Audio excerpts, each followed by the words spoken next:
On en parle souvent de Jujutsu Kaisen comme un anime assez violent, sombre, brutal, mais peu de gens parlent réellement de ce qu'il pourrait vraiment nous apprendre dans la vie réelle.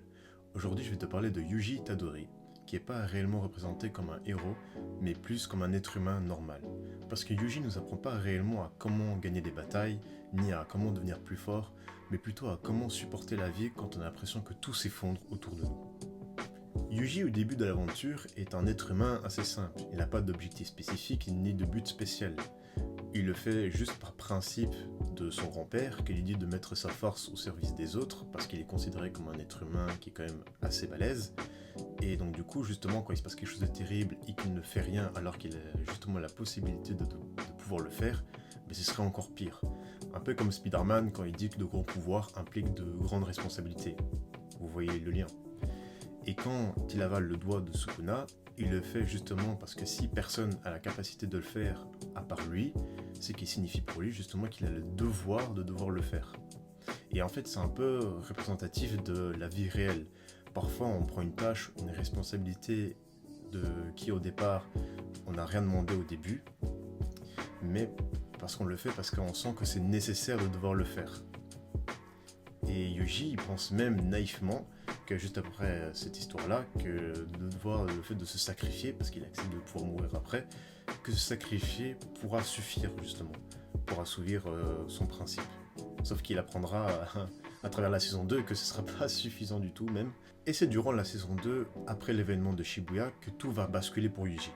Sukuna va débarquer et va massacrer un tas d'innocents. Yuji va assister à cette scène tout en étant impuissant. Et c'est là qu'il va se passer quelque chose d'assez intéressant parce que Yuji va développer une culpabilité dans quelque chose dans lequel il ne pouvait pas contrôler. Et c'est quelque chose dans lequel n'importe quel être humain a déjà assisté. C'est assister à une scène, un désarroi ou quelque chose d'assez grave dans lequel on est indirectement impliqué dedans, mais dans lequel on pouvait de toute façon rien y faire. Et c'est là que je trouve que justement que Yuji Itadori est un personnage qui est quand même vachement bien écrit à ce sens-là. Et Yuji, après cet événement-là, il voulait mourir, mais il refuse quand même de mourir malgré tout, parce que fuir à ses responsabilités, alors que justement il a le devoir et qu'il a le pouvoir de pouvoir améliorer les choses, ne serait-ce qu'un petit peu, ce ferait de lui justement et purement un simple assassin, et qui n'est pas corrélé justement à ses principes. Et justement, il le dit même face à Maito, puisque cet événement l'a quand même profondément bien traumatisé.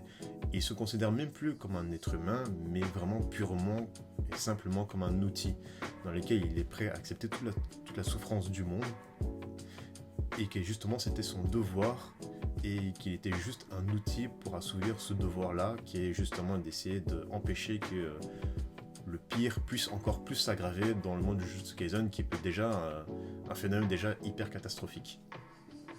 Et en fait, justement, c'est ce que... Et vous savez, c'est quelque chose qu'on a tous traversé. C'est un sentiment dans lequel on n'a pas une réelle motivation réelle de le faire, ni une certitude de devoir le faire, mais on le fait mais purement par nécessité. Et c'est ce que Yuji le fait. Yuji nous montre justement qu'on a la capacité de pouvoir avancer dans la vie, même si on n'y croit plus. Même si à ce stade-là du manga, il ne le fait pas tellement par la force de devoir le faire les choses, mais il le fait, mais purement et simplement par traumatisme. Mais est-ce que c'est pour ça que Yuji est un exemple à suivre? Dans ce cas-là, pas du tout. Se considérer comme un outil, porter toute la culpabilité du monde, jusqu'à même à effacer sa propre valeur personnelle, n'est pas synonyme de force. Mais malgré tout, venant de ce personnage, on peut en tirer trois principales leçons à ce moment-là de l'animé. De 1, prendre ses responsabilités n'est pas synonyme qu'il faut s'effacer. De 2, aider les autres n'est pas synonyme qu'il faut se détruire. Et de 3, continuer à vivre ne doit pas devenir une punition. J'ai hâte de voir comment Yuji va réussir à trouver cet équilibre-là et à tirer de nouvelles leçons durant la saison 3 de Jujutsu Kaisen.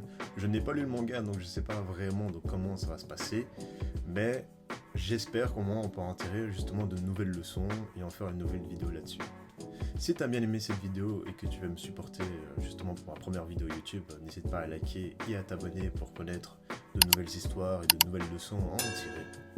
Et en attendant, je vous souhaite à toutes et à tous que du meilleur. Ciao.